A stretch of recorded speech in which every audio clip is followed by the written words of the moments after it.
Hello അസ്സലാമു അലൈക്കും. അപ്പോൾ ഇതിൻ്റെ മോന് പഠിച്ചൊരു കോളേജാണ് കേട്ടോ, MSTM കോളേജ് എന്ന് പറയും. എൻ്റെ 3 വർഷം ഡിഗ്രി ഇവിടെയാണ് പഠിച്ചത് കേട്ടോ. അപ്പോൾ നല്ല അടിപൊളി കോളേജും ക്യാമ്പസും ഒക്കെയാണ് കേട്ടോ. നല്ല സൂപ്പർ കോളേജാണ്, നല്ല വിദ്യാഭ്യാസമാണ്, നല്ല അച്ചടക്കമുള്ള നല്ലൊരു കോളേജാണ് കേട്ടോ. അപ്പോൾ എൻ്റെ മോന് 3 വർഷം ഇവിടെ പഠിച്ച് നല്ല മാർക്കോട് കൂടി തന്നെ പാസ്സായിട്ടോ. അപ്പം ഞങ്ങളൊരു ദിവസം ഞാനും പപ്പയും കൂടെ മീറ്റിങ്ങിന് പോയതാണ്. പപ്പ ഉള്ള സമയത്ത് മീറ്റിംഗ് ഉണ്ടായപ്പോൾ ഞങ്ങൾ രണ്ടാളും കൂടെ മീറ്റിങ്ങിന് പോയപ്പോൾ എടുത്തൊരു വീഡിയോസാണ് കേട്ടോ. അപ്പോൾ ഇവർ മക്കൾ പഠിക്കുന്ന സമയത്ത് LKG തൊട്ടേ ഇപ്പോൾ കോളേജ് വരെ ഞാൻ പപ്പ ഉള്ള സമയത്താണെങ്കിൽ മീറ്റിംഗ് PTA മീറ്റിംഗ് ആണെങ്കിൽ എന്ത് മീറ്റിംഗ് ആണെങ്കിലും പപ്പ നമ്മൾ രണ്ടാളും കൂടെ പോകുക എന്ന് പറഞ്ഞിട്ട് ഞങ്ങൾ രണ്ടാളും കൂടെ പോകുക കേട്ടോ. ശരിക്കാണ് നമ്മൾ PTA മീറ്റിങ്ങിനും ഇങ്ങനെ കോളേജ് മീറ്റിങ്ങിനൊക്കെ പോകുമ്പോൾ ഉപ്പയും ഉമ്മയും ഉണ്ടെങ്കിൽ രണ്ടാളും കൂടെ ഒരുമിച്ച് പോകണം കേട്ടോ. ഇതിലാണെങ്കിൽ എന്താ പറഞ്ഞത് രണ്ടാൾക്കും ഒരുമിച്ച് അറിയുള്ളൂ. മറ്റേ ഉമ്മ മാത്രം പോയാൽ എന്താ പറഞ്ഞു ഉമ്മയെ അറിയുള്ളൂ, അല്ലെങ്കിൽ ഇപ്പോൾ ഉപ്പ മാത്രം പോകുകയാണെങ്കിൽ എന്താണ് അവിടെ മീറ്റിങ്ങിൽ പറഞ്ഞെന്ന് ഉപ്പ മാത്രമേ അറിയുള്ളൂ.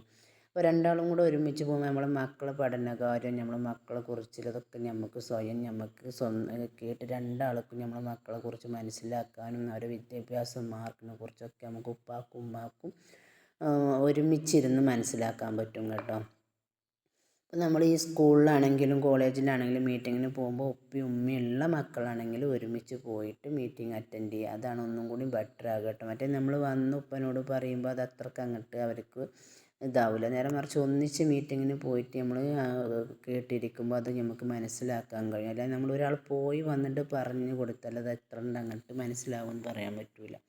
അപ്പോൾ ഈ MSTM കോളേജിനെ പറ്റി പറയുകയാണെങ്കിൽ അടിപൊളി കോളേജാണ് കേട്ടോ. നല്ല കോളേജാണ്, നല്ല കാണാനും നല്ല ഭംഗിയാണ്. ഇതിൻ്റെ ഇവിടുത്തെ ഗാർഡനും കാര്യമൊക്കെ MSTM എഴുതിയൊരു പച്ചപ്പുല്ലൊക്കെ എഴുതിയിട്ട് അങ്ങനെ എഴുതിയതാണ്. ചുമരിലൊക്കെ ഒരു ഡിസൈനൊക്കെ വരച്ചിട്ടുള്ള കേട്ടോ. പിന്നെ നമ്മൾ നേരത്തെ മുകളിൽ കണ്ടത് ചെറിയ ക്ലാസ്സാണ് കേട്ടോ, സാധാ സ്കൂളാണ്.